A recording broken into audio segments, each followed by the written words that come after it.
Hi YouTube, my name is Anise Renee and today I'm going to be just giving you guys a life update, giving you guys some tips and tricks on how to survive literally post-grad depression because it is real. It is real out here. Okay, so first about me. I graduated this past May. I was working when I graduated, so I wanted to get a better job. Like, it was nothing wrong with the job that I had, kinda, but I wanted a job that was like more into my field. So I was applying, and I literally applied for like a whole month without anything. Like, no one responded. I went on a couple of interviews, didn't get it. I was just like, okay. You know, even though there were jobs that were like what I was currently doing, like qualified for, I could do the job, but I was just like not getting hired. So finally, 1 month later, like literally like 1 month to the day that I graduated, I received a call for an interview, went in, got the job. Boom, great.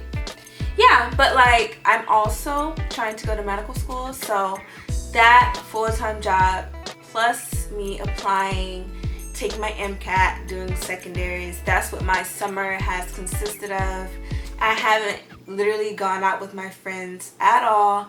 Just been trying to focus and get my life together, because you see literally like your peers and people that you started with that have gone off and done great things, and you know, sometimes when you see those things, it can be a little discouraging. So after I graduated, I was just working and like making money, really nothing too crazy. Applying was kind of difficult because there's a lot of essays involved and I'm not the best at writing essays, so I was really trying to like find it in myself to like pull out these ideas. It's not that I'm like writing, you know, foolishness. I just am really simplistic when it comes to writing. I'll say what I have to say and then like that's it, you know? So I really had to like try my best and like take time, reread it. And I'm very, very critical if I'm writing something. So it takes me forever. So like that was like one of the hardest things I had to do this summer. I was out of school for like 2 months when I like felt like I was just drowning. I was just like overwhelmed at work, you know, like training.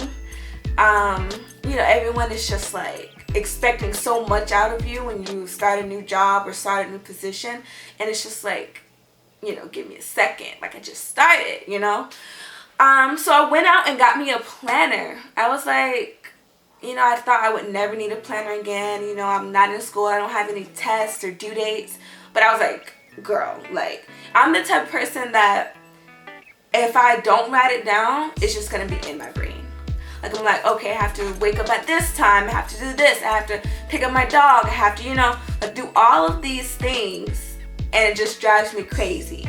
And I feel like when I think about it like that, I feel more overwhelmed than I actually am. Like, if I feel like I have 10 things to do, when I actually write them down, there's actually like 5 things, and it's just like, okay, that's so much more attainable. So I definitely recommend just going to like Target or something and getting you a little planner. Like, it doesn't have to be too crazy, you know, but just writing it.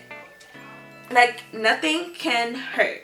Like, if you're not really one for keeping up, like I use both. I use my phone and my planner because it just works better for me like that. But I definitely recommend getting one. It's like the best thing ever.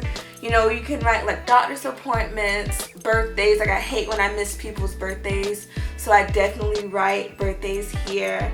And yeah, like when I was applying, I was writing like all of my secondaries down, all of the schools I applied to make sure I just had everything in order.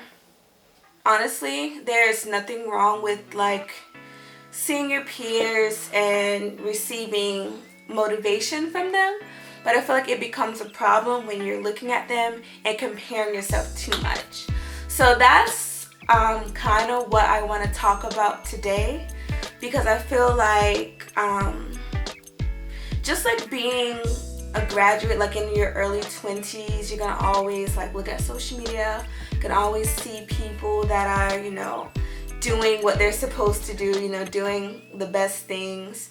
And a lot of that stuff is not real. So it's very, very important to just not lose sight of that. And that's what I had to tell myself, because I definitely was one to see people like literally like living what I think I aspire to do and how I think I aspire to be. And if you let it be discouraging, it will. So I definitely feel like that's where that post-grad depression comes in. But one thing about it, like literally everything is relative, like someone can be looking at you with your car and say, oh my gosh, like I wish I had a car. And you're looking at someone that has a better car than you, like I feel like it's just not really fair, because like looking at those things, it just never sets you up to be happy.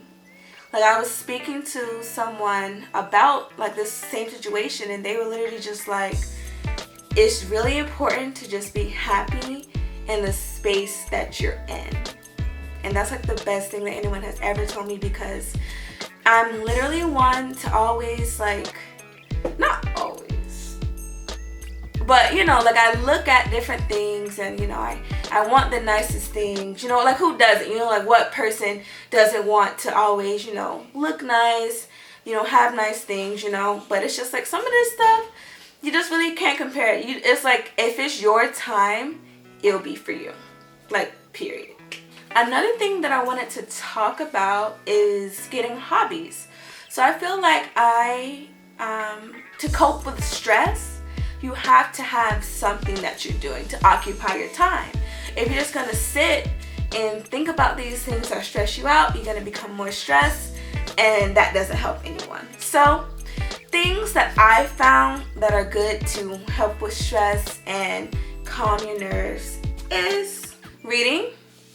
Reading is one of the best things you can do. I know that a lot of people don't like reading. Like, trust me, I was one of them. I was like, I'd rather just not, I really don't have the time for it. But it's like, when you realize how much time you spend on social media, you have the time. Like, you have plenty of time. Also, going to the gym. So going to the gym is really, really good with relieving stress and getting fit.